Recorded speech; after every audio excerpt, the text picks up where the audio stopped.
Bulate, nakita sa utak ng isang babae. Narito ang news scoop. Sa isang pambihirang medical case, isang neurosurgeon sa Canberra, Australia ang nakakuha ng buhay na bulate sa utak ng kanyang pasyente. Inilathala ito sa latest edition ng medical journal na Emerging Infectious Diseases. Mababasa rito ang tungkol sa isang 64 anyos na pasyenteng babae na nakuha ng bulate na may sukat na 3 pulgada o 8 sentimetro ang haba. Nagsasagawa ng biopsy ang surgeon na si Dr. Harry Pereira Bandi nang makuha niya ang bulate sa utak ng pasyente. Ang natagpuang bulate ay isang Australian native roundworm na hindi pangkaraniwang matatagpuan sa katawan ng tao. Ang mga ito ay parasite na dapat ay matatagpuan lamang sa mga hayop, tulad ng ahas na carpet python na isang non-venomous snake. Sinabi ng mga scientifico na isa itong Opiscarius robertsi roundworm na karaniwang nakukuha sa nasabing ahas na matatagpuan sa Australia. Bago matagpuan ang bulate sa utak ng pasyente, na-admit ito sa ospital noong 2021 pagkatapos ng ilang linggo ng pananakit ng tiyan at pagtatae. Nakitaan din ang pasyente ng abnormalidad sa kanyang mga baga at atay.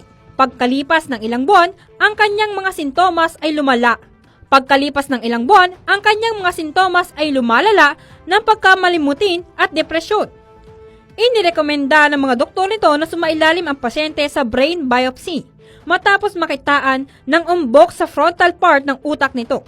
Ang buong akala ni Dr. Bandi, tumor o abscess ang matatagpuan niya sa utak nito, ngunit hindi nito akalain na buhay na bulate pala ang kanyang makukuha.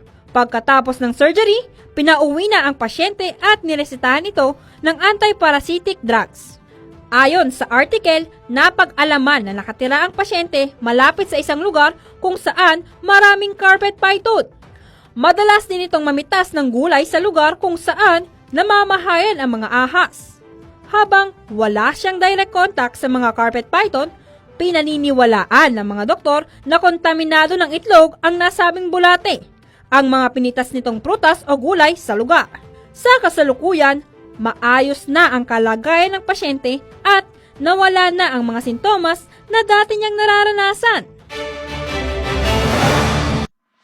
Mga balitang scoop exclusive! Mga balitang nangyayari pa at gusto mong malaman kung ano na ang latest scoop. Mga balitang hindi mo dapat bitawan at kailangan ng tutok. Mababalitaan lahat, hagip lahat sa DWIZ News Scoop! Naka-live sa Aliw 23 Free TV. Naka-live din sa DWIZ News. Naka-live din online. DWIZ Facebook, YouTube at DWIZ News website. Samahan ang buong puwersa ng DWIZ News and Research Team sa paggalugad sa buong bansa at buong mundo ng balita at impormasyon. DWIZ News Scoop!